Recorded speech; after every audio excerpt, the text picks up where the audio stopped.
Good afternoon and welcome to Citizen Live at 1. Thank you for joining us. I'm Julie Gishuru.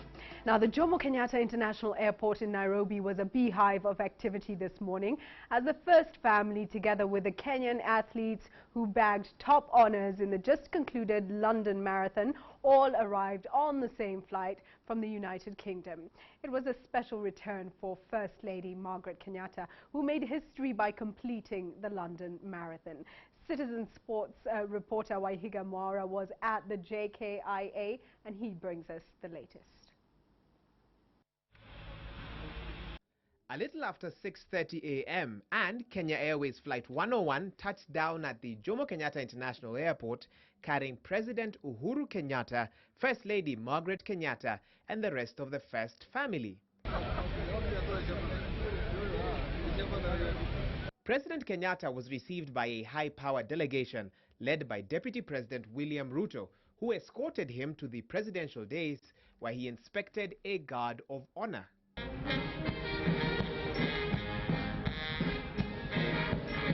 Thereafter, various dancers were on hand to entertain the First family and other dignitaries.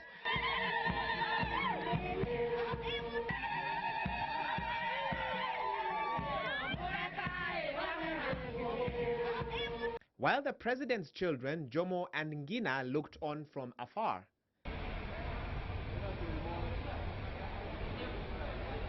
Barely 20 minutes later, and two helicopters took off from the airport, carrying the First family to State House for much-needed rest.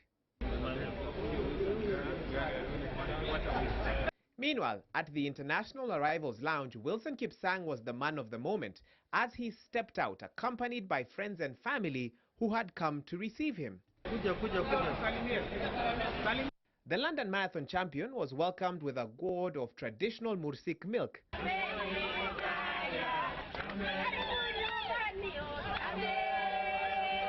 The handover of the symbolic gift accompanied by song and dance. Pokea sifa Baba kwa ushindi. Asante pia kwa safari njema ambayo uliongoza Baba, tunasema asante Mungu. Asante kwa kila jambo. Katika jina la Yesu tunaomba na kuamini. Amen. Kipsang's pastor Oliver Tanui offered thanks to the Almighty for the good results in London, while Kipsang's mother Grace Kiprotich beamed at her son's recent conquest in Her Majesty the Queen's kingdom. My experience was really good because going back to London that time with the world record, winning, everybody there, it was really fantastic.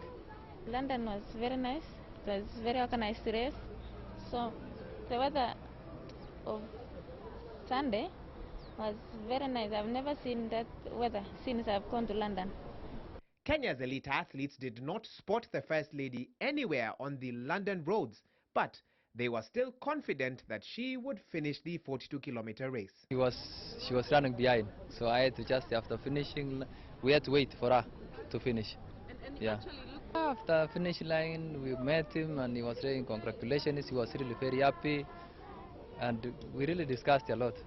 Indeed, all these activities caused quite a stir at the airport, with many coming to see which celebrities had caused such a media frenzy. With the London Marathon done and dusted, all attention now turns to the Boston Marathon, which will be taking place next week Monday, and Kenya's elite athletes will also be in attendance there, including Cherangani Member of Parliament Wesley Korir, who is a one-time winner of that particular race. Reporting for Citizen Sports, I'm Waihiga Mwaura at the Jomo Kenyatta International Airport. Thanks for that, Waihiga. It was certainly a great weekend for Kenya in London. Congratulations to all the winners there, and also to the First Lady Margaret Kenyatta, who of course was running for the Beyond Zero campaign, which has the objective of ensuring that no mother or child dies during or after childbirth by giving access to health care to all.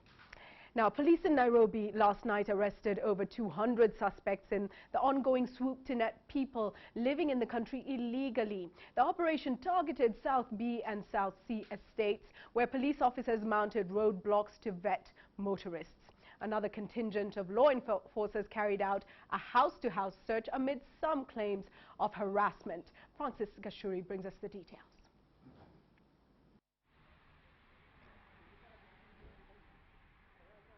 The police net targeting illegal immigrants was cast in South B and South C estates in Nairobi last night in an operation that caught many residents unawares.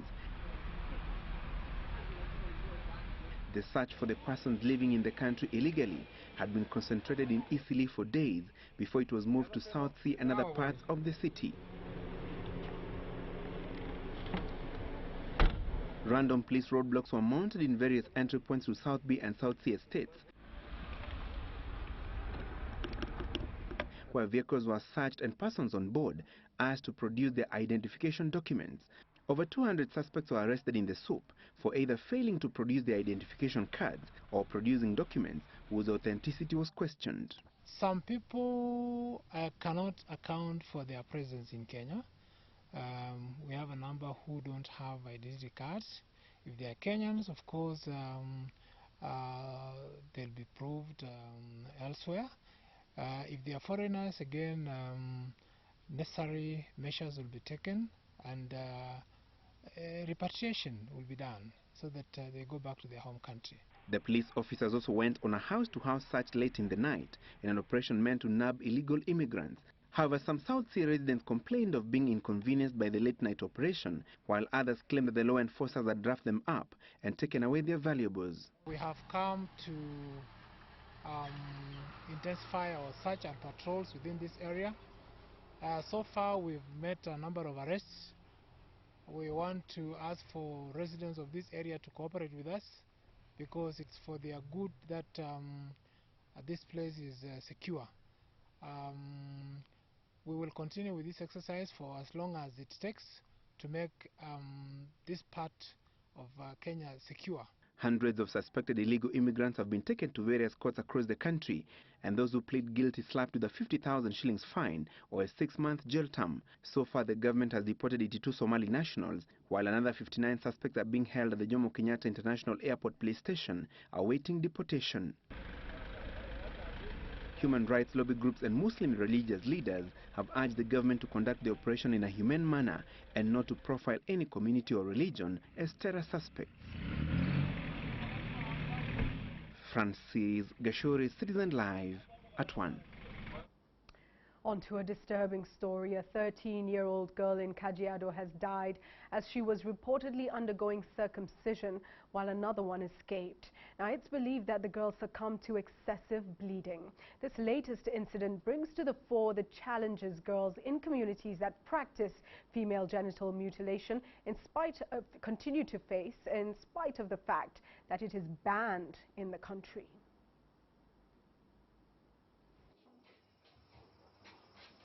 The tragic end of a young life, the image that tells the story of the changing face of FGM in the country, as some communities take the practice underground since the outlawing of FGM. This girl was undergoing the outlawed cut with the full knowledge of her parents. Kulingana na ripoti yenye nimepata, kwa hiyo boma kulikuwa na kasichana alikuwa ametoroka Saturday jioni wakijua atafanywa tohara Sunday. So ilibidi ni huyo mmoja katoroka, la mwenye alibaki alifanywa basi tohara na ndio alikuja kupasa. Lakini yule alitoroka yuko safe, yuko SDA. Nilienda nikaongea na yeye, ako salama na walimu wamenihakikishia kuwa ako sawa.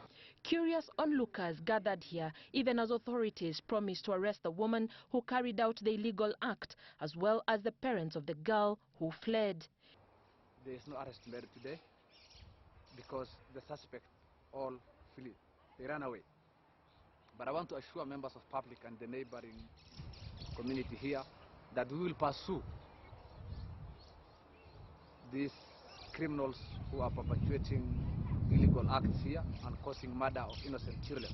Kenya banned FGM in 2001 when Parliament passed the Children's Act, but it appears that this legislation has failed to effectively eradicate the problem. Human rights groups as well as the government acknowledge the challenges they face as they fight to end FGM. Strong traditional practices have been difficult to tackle as a result of the value that communities attach to them. Sijana sijatairua au sipata bwana.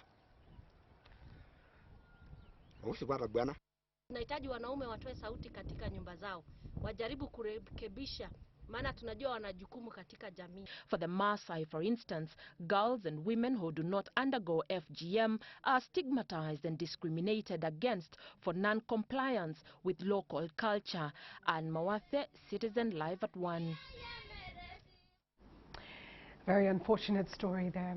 Now, the government, through the Department of Refugee Affairs, has issued a directive that all refugees and asylum seekers in the country should move to refugee camps. According to the Commissioner for Refugee Affairs, Haron Komen, the directive, which is based on security concerns, is not targeting any particular refugees. Kenya is at the moment hosting over 600,000 refugees and asylum seekers from 11 countries. I am appealing to all refugees residing in undesignated areas to move to either Kakuma or Dadaab refugee camps as soon as possible. All refugees are free to organize their transport or seek assistance from the Department of Refugee Affairs. Those who want to travel in groups, for example, can do so, but should obtain escort from the police or inform the Department of Refugee Affairs so that escort can be arranged for them. A 33-year-old man from Kabartonjo in Baringo County has been sentenced to death. The man charged with robbery with violence was found guilty of stealing, among other items, a Nokia 1600 mobile phone. Diana Karaoke brings us the details of that story. The small room at Kabarnet Law Courts was jam-packed, forcing many members of the public to settle for this small window of opportunity, literally, to witness the sentencing of the suspect. Inside, the mood was equally apprehensive, given the gravity of the accusations against the suspect. The possible death penalty was clearly in the mind of many here. Then came the judgment. Accordingly, as per by the provisions of Section 296, subsection 2 of the Penal Code, the first accused is hereby sentenced to death. The death sentence came after 33-year-old Ivan Kipruto was found guilty of robbery with violence. He had allegedly stolen a Nokia 1600 cell phone, a SIM card, one spotlight and 510 shillings. Cumulatively, the items were valued at 2,760 shillings. A minor allegedly recruited by the offender also found himself on the receiving end of the long arm of the law. And in line with the provisions of Section 191 of the Children's Act, and as per by the recommendations of the probation officer's report, the subject is hereby put on probation for a period of 3 years. Walking away from the courtroom, Kipruto shielded himself from the glare of the waiting cameras and the prying eyes of the general public, perhaps seeking a private moment to ponder the beginning of the end, so to speak. Diana Karaoke, Citizen Live at 1. Thank you for that, Diana. Now we are happy to have in studio with us Richard Lesiampe, who is the